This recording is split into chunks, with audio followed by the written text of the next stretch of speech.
వేడివేడి ఇడ్లీలో ఆఫీస్కి వెళ్ళే వాళ్ళకి కానీ లేదంటే స్కూల్కి వెళ్ళే వాళ్ళకి కానీ అప్పటికప్పుడు చట్నీ చేసే పని లేకుండా ఇలాగా ఈ ఒక్క పొడి చేసి చూడండి. చాలా అంటే చాలా టేస్టీగా ఉంటుంది.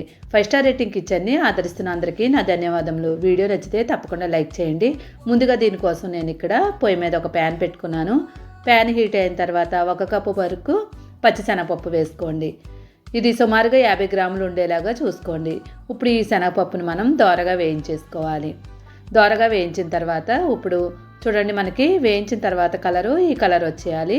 ఈ కలర్ వచ్చిన తర్వాత దీన్ని ఒక ప్లేట్లోకి వేసేసుకోండి. నెక్స్ట్ అదే ప్యాన్లో మనం 1 కప్పు వరకు మినపప్పు తీసేసుకుందాం. మినపప్పు తీసుకొని ఈ మినపప్పును కూడా మనం దోరగా వేయించుకోవాలి. శనగపప్పు ఎంత కప్పు తీసుకున్నామో అదే కప్పుతో తీసుకోవాలి. క్వాంటిటీ కరెక్ట్గా ఉండాలి. మనం చెప్పిన విధంగా కొలతలు వేస్తేనే టేస్ట్ బాగుంటుంది.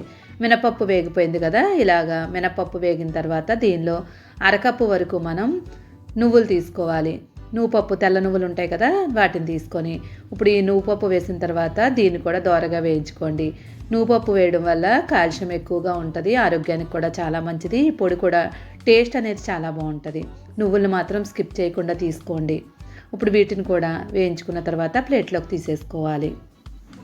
అదే పాన్లో పొయ్యి మీద పెట్టేసుకొని 1 స్పూన్ వరకు నూనె వేసుకోండి.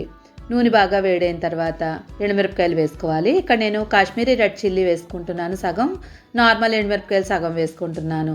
లేదనుకుంటే మొత్తం అంతా కూడా నార్మల్ ఎండుమిరపకాయలు కూడా వేసుకోవచ్చు. ఇక్కడ కలర్ కోసం కాశ్మీరీ రెడ్ చిల్లీ తీసుకున్నాను.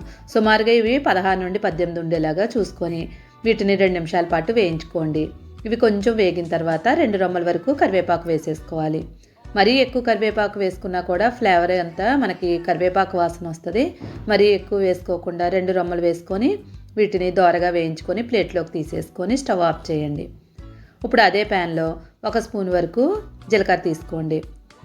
ఇక్కడ మన పాన్ వేడికే జీలకర్ర వేగిపోద్ది. ఇప్పుడు ఈ జీలకర్రను కూడా అదే ప్లేట్లో వేసుకొని పక్కకు తీసేసుకోండి.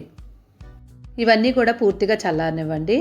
ఇవి చల్లారేలోపు ఒక మిక్సీ గిన్నె తీసుకొని దానిలో వేయించుకున్న ఎండుమిరపకాయలు ఉన్నాయి కదా, వాటిని వేసుకొని మిక్సీ చేసుకోవాలి.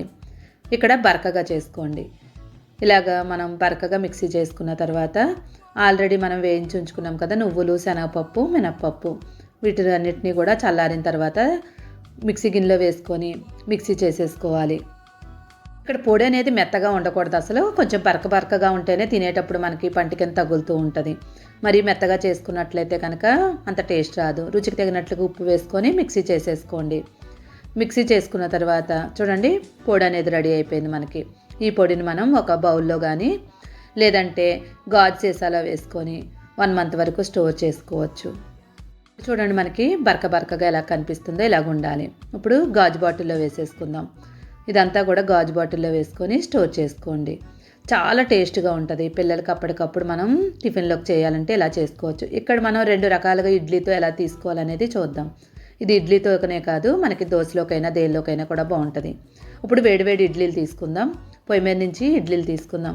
స్పాంజ్ లాంటి ఇడ్లీలు ఆల్రెడీ వీడియో పెట్టాను, కావాలంటే ఛానల్లోకి వెళ్ళి చెక్ చేసుకోండి. ఇడ్లీలు ఉడికిపోయిన తర్వాత మళ్ళీ మూత పెట్టి 2 నిమిషాలు వదిలితే చక్కగా వస్తాయి. పొడిని ఓ బౌల్లో తీసుకొని ఒక 2 స్పూన్ల వరకు దానిలో నూనె వేసుకొని బాగా కలిపేసుకోండి. 2 స్పూన్లు పొడి వేసినట్లయితే 3 స్పూన్ల వరకు నూనె వేసుకోవాలి. మొత్తం అంతా కలుపుకున్న తర్వాత మనకి పొడి చూడండి ఇలా ఉండాలి. ఇప్పుడు పొయ్యి మీద ప్యాన్ హీట్ అయిన తర్వాత దానిలో 1 స్పూన్ వరకు నూనె వేసుకోండి. ఈ నూనె వేడేలోపు ఇడ్లీలన్నీ కూడా ఒక ప్లేట్లోకి తీసేసుకుందాం. ఇడ్లీలు కూడా రెడీ అయిపోయాయి కదా. ఇప్పుడు మనం కలిపి ఉంచుకున్నాం కదా పొడిని, ఆ పొడిని ఈ ఇడ్లీల్ని తీసుకొని ఆ గిన్నెలో మనం ఈ ఇడ్లీని గట్టిగా డిప్ చేసుకోండి. మొత్తం అంతా స్ప్రెడ్ అయ్యేలాగా మొత్తం అంతా స్ప్రెడ్ చేసుకోండి. ఇలా ఇడ్లీ మొత్తం అసలు ఎక్కడా కనిపించకుండా ఈ పొడి అనేది నూనె 2 కలిపి ఇలాగ డిప్ చేసుకోండి. ఇలా డిప్ చేసిన ఇడ్లీల్ని ఆల్రెడీ నూనె వేసి వేడి చేసుకుంటున్నాం కదా, పాన్లో వేసేసుకోండి. ఇలా పాన్లో వేసిన తర్వాత 2 నిమిషాల పాటు 2 వైపులా కూడా కాల్చేసుకోండి. ఇలా 2 వైపులా కాల్చిన వల్ల టేస్ట్ చాలా బాగుంటుంది. చాలామంది పిల్లలు పొడి తిన్నంటారు కదా, అలాంటి పిల్లల కోసం ఇలా చేసి పెట్టినట్లయితే పొడితో తిన్నామని కూడా వాళ్ళకి తెలియదు. ఇలాగే ఇడ్లీలన్నీ కూడా తినేస్తారు. ఇప్పుడు వేడివేడి ఇడ్లీలు రెడీ అయ్యాయి కదా, వీటిని కూడా అదే ప్లేట్లోకి తీసేసుకోండి. ఇప్పుడు పొడిని తీసుకోండి. చాలామంది నూనెతో ఇష్టపడిన వాళ్ళ కోసం పొడిని 2 స్పూన్లు వేసుకొని 2 స్పూన్ల వరకు నెయ్యి వేసుకోండి. నెయ్యి పొడి 2 కలిపినట్లయితే ఇంకా టేస్ట్ బాగుంటుంది. ఇప్పుడు ఇడ్లీని ఒకసారి టేస్ట్ చేయండి. మధ్యలో ఖాళీ చేసుకొని నెయ్యి వేసుకొని ఇడ్లీని ఒకసారి టేస్ట్ చేసి చూడండి. చాలా అంటే చాలా టేస్టీగా ఉంటాయి. నువ్వుల పొడి వేసుకున్నాం కదా, దానివల్ల ఇంకా టేస్ట్ వస్తుంది. ఒకసారి తప్పకుండా ట్రై చేసి ఎలా వచ్చిందో కామెంట్ చేయండి. పిల్లలకి అప్పటికప్పుడు టిఫిన్లు చేసేటప్పుడు చట్నీ చేయాలంటే మనకి కష్టంగా అనిపించినప్పుడు ఇలాగా సింపుల్గా చేసి పెట్టచ్చు. వీడియో నచ్చితే తప్పకుండా లైక్ చేసి ఛానల్ సపోర్ట్ చేయడం కోసం లైక్ చేయడం మాత్రం మర్చిపోవద్దు. ఇలాంటి మంచి వీడియోలు కావాలంటే ఛానల్ని సబ్స్క్రైబ్ చేసుకోండి. Thank you for watching 5 star rating kitchen.